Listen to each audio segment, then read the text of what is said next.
Bonjour, bienvenue sur Sudokanar. Dans cette vidéo, on va continuer de débriefer le round 2 du Sudoku Grand Prix, du Puzzle Grand Prix 2021, organisé par la Hongrie, avec un problème signé Victor Samou, intitulé Baka Given Set, qui rapportait 48 points, ce qui est un score moyen, mais disons relativement lucratif. Et je vais vous rappeler quelle est la règle. Voici donc l'extrait du livret d'instruction. Le but, c'est de placer les lettres qui nous sont données. Certaines peuvent être répétées, même si ce n'est pas le cas dans le problème qu'on va voir, de manière à ce que chaque ligne, chaque colonne contienne exactement ces lettres-là. On voit que dans la grille résolue, chaque ligne, chaque colonne contient 2 fois le O, une fois le R, une fois le E. Et par ailleurs, il y a des indications dans la marge.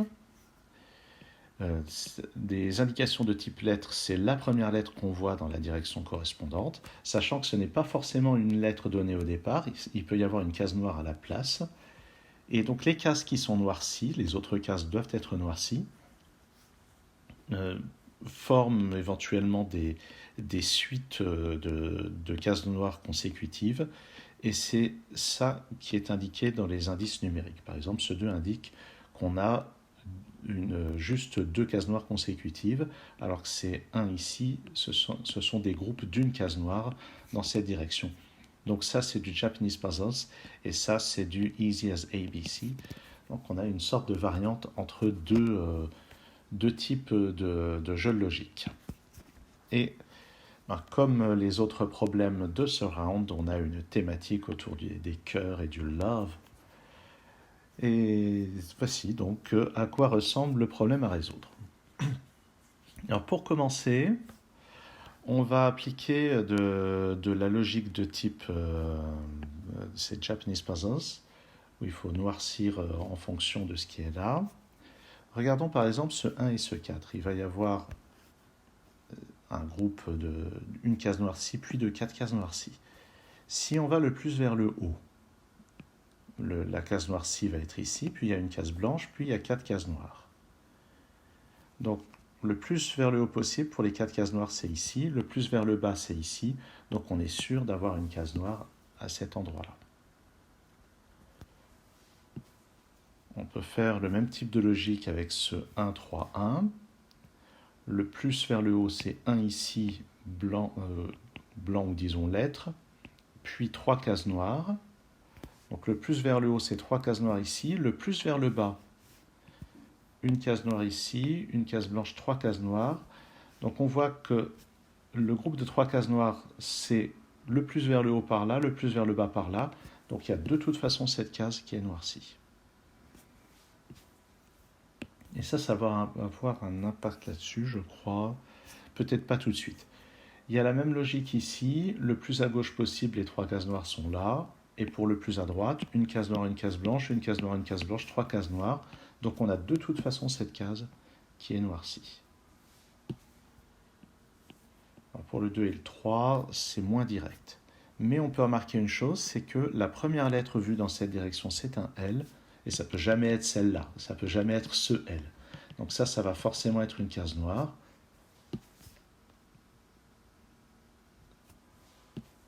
Ce qui veut dire que le groupe de 2 va être ici ou là. Est-ce qu'il y a autre chose avec les lettres qu'on peut repérer? Ça, c'est peut-être le premier V qu'on voit, peut-être pas. Ici, la première lettre vue, c'est un O, donc c'est forcément pas ce L. On peut déjà noircir cette case. Et on ne sait pas encore si ça, c'est dans le 4 ou dans le 1. Si c'est dans le 1, ça veut dire que là, on a des lettres. Ça, c'est une case noire. Là, on a une lettre et là, 4 cases noires.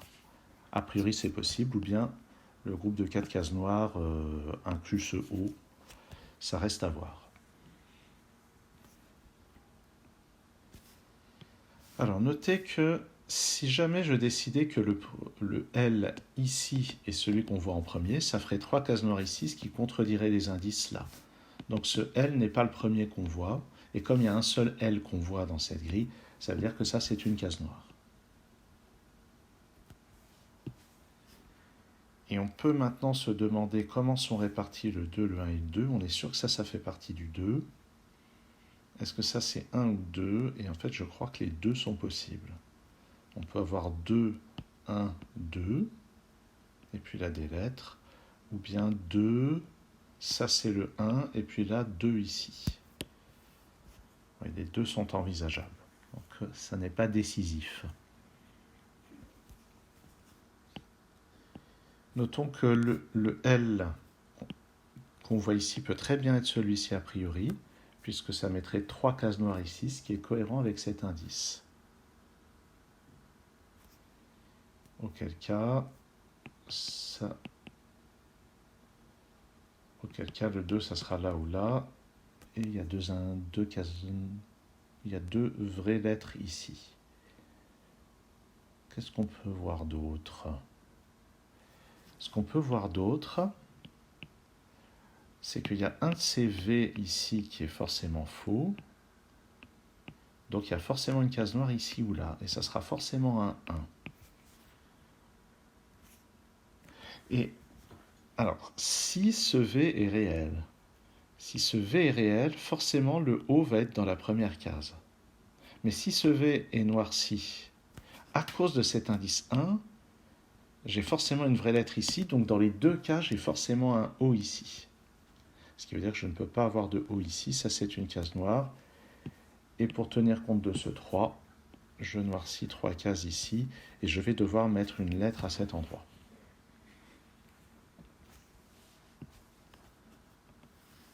Donc maintenant, puisque ça, ce n'est pas une case noire, la première case noire va être peut-être ici, peut-être plus loin, mais si on prend l'hypothèse la plus basse, j'ai une case noire ici, une lettre ici et 3 cases noires. Ce qui veut dire que le groupe de 3 va forcément s'étendre jusqu'ici. Et maintenant, je ne sais toujours pas si ça c'est un vrai V ou pas. Enfin, si je le sais, si je regarde la solution du problème que j'ai déjà résolu. Mais je n'ai pas d'argument logique à ce stade pour le décider directement. Une remarque sur ce groupe de 3, c'est qu'il ne peut pas être juste là. Parce que si c'était ça mon groupe de 3, les deux E ici seraient valides. Et forcément, je dois noircir au moins un des deux E. Peut-être même les deux, si ça se trouve. J'ai 3 cases noires ici, une lettre ici, une case noire ici, et c'est ça le vrai E. Donc c'est pas comme ça que je vais pouvoir décider. J'ai forcément... Ce qui est bien, c'est que tout ce que je dis là, ça ne me rappelle absolument rien des raisonnements que j'ai fait pendant le Grand Prix. Est-ce qu'ici j'ai la même logique que ce que j'avais pour le haut? J'ai pas l'impression. Non, pas l'impression. À quoi j'étais en train de penser moi?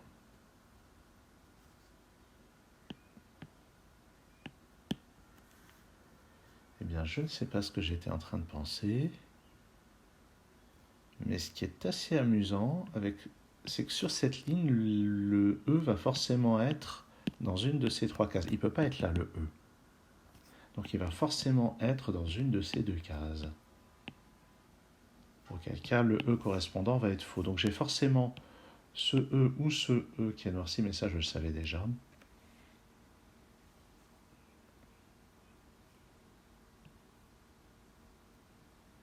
Si je mets le E ici, ça va noircir ce O, ça va valider ce V, noircir ce V, ouais, oh, ça me donne rien de super utilisable quand même.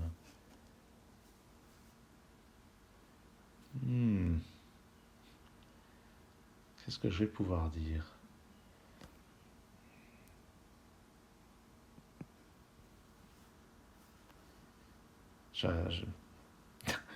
C'est terrible, j'ai pas souvenir d'avoir eu un trou comme ça pendant la résolution de l'épreuve, mais là c'est indéniablement le cas.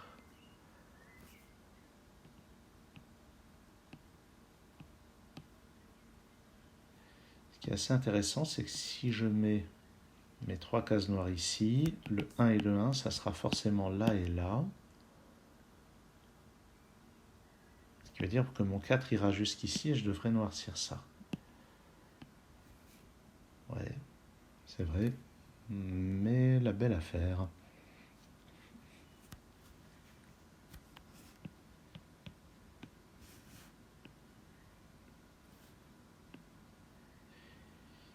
Si je mets mes 2 cases noires ici, ça veut dire que je vais mettre mon L là. Regardons. Ça me semble assez intéressant. Si je mets les 2 cases noires, je vais donc mettre mon L ici. J'aurai aussi une lettre ici, mais peu importe. Ce qui m'intéresse, c'est la manière dont je réalise le premier 2. Il n'est pas là, donc là j'ai une lettre. Il ne peut pas être là à cause de cette case noire. Donc je vais forcément avoir une lettre ici, une lettre là. Et alors, comment est-ce que je réalise 2, 2, 1? Ça va forcément être ça, ça. En fait, c'est plus possible. J'ai plus la place pour mettre 2, 2, 1 si je mets mon L comme ceci. Je n'ai pas du tout souvenir d'avoir fait ce raisonnement, mais je le trouve bien. Donc ça veut dire que forcément j'ai une lettre ici, c'est donc le L.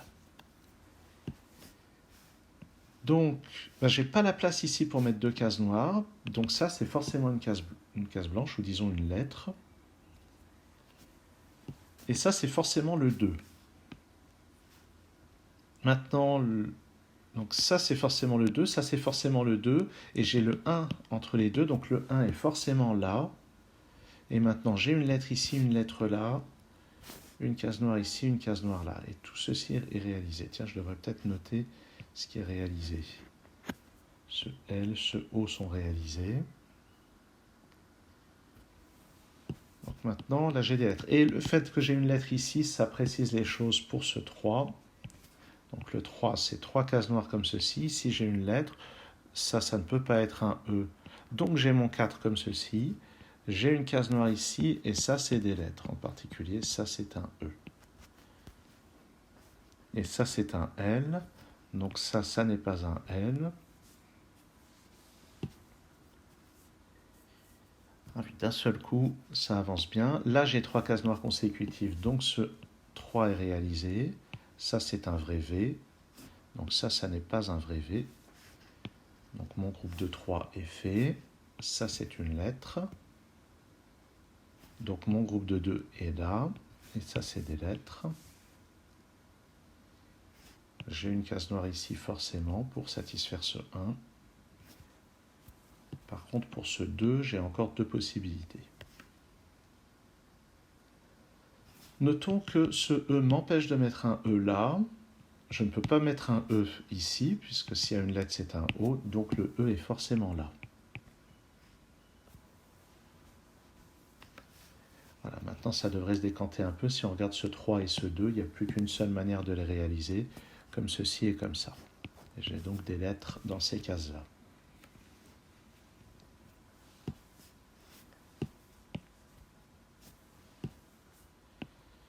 Et 1. Ben, le troisième 1 est forcément ici, avec une lettre là. Tout ça c'est réalisé. Ce 1 ici est réalisé. J'ai une lettre ici. Par la même logique qu'ici, le 2 initial est forcément là. Ben, d'ailleurs, il est entouré entre 2 cases, entre 2 lettres. Donc ça, c'est un vrai O. Ce 2 est réalisé. Et l'autre 2 est forcément dans ces cases-là. Dans cette ligne, il me faut un O, et ce O m'interdit de le placer là, donc ça c'est une case noire, et ça c'est un vrai O. J'aurais peut-être dû utiliser une autre lettre que le noir pour qu'on distingue avec certitude les lettres que j'ai écrites de celles qui sont placées au départ dans la grille. Bon, on a bien avancé. Là-dedans, il me faut 2, 2 et 1, donc le 2 il y a un premier 2 par là, un premier 2 par là, puis un 1 par là. Mais ça semble un peu illusoire de trouver. Sur cette ligne, il me reste 5 cases. Donc, je ne peux pas tout de suite décider. Ce 1 et ce 4 sont réalisés. Dans cette colonne, il me faut un O et un V. D'après ce O, le V est ici, le O est là. Donc, je n'ai pas de V ici à l'entrée. C'est donc une case noire. Je n'ai pas un L pour commencer, donc ça, c'est une case noire aussi. Il me faut encore une case noire quelque part. Le V va être ici ou là. Pour le moment, je ne vois rien de décisif. Le V qui est valide ici me permet de noircir celui-là. Et maintenant, j'ai 5 cases noircies dans cette colonne, donc ça, c'est des vraies lettres. Ça c'est des cases qui contiennent des lettres. Ce qui veut dire cette case qu'elle me permet de compléter ce 2 ici. Donc ça, c'est un vrai E, ce qui me permet de noircir cette case. Ce 2 et ce 2 sont réalisés. Et je réalise le 1 également, comme ceci.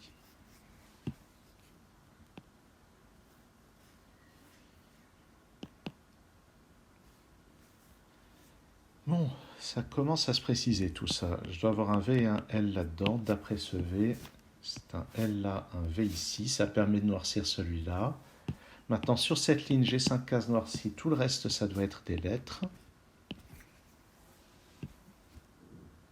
Là, j'ai 3 lettres. Et ce sont les 3 dernières. Donc, il n'y a pas de E là-dedans. La seule lettre qui reste à placer là-dedans, c'est un E. Ça ne peut pas être à la place du V. Ça ne peut pas être à côté de ce E. C'est forcément ici. Sur la dernière ligne, les 4 lettres sont placées, donc je peux noircir les autres cases. Sur cette colonne, il me reste 4 cases, elles accueillent donc toutes des lettres. Et est-ce que je peux préciser? J'ai forcément un E ici. Sur cette colonne, le E n'est pas là ni là, donc il est là. Il me reste à placer un V et un L. Ça ne peut pas être un V ici puisqu'il doit être près du bord. Donc ça c'est un L, ça c'est un V. Par élimination, cette lettre est forcément un O. J'ai un V et un E, toujours par élimination. Et puis, toujours pas fini. Ça, c'est une lettre. Par élimination, c'est un L. Et j'ai des cases noires pour compléter la colonne. J'ai forcément un L ici pour compléter la ligne. Dans cette colonne, j'ai déjà toutes les cases noires. Donc ça, c'est une lettre et ça, c'est une case noire. Donc ça y est, j'ai complété toute la répartition lettres et cases noires. Maintenant, ça devrait aller assez bien. La première lettre ici, c'est un V, très bien.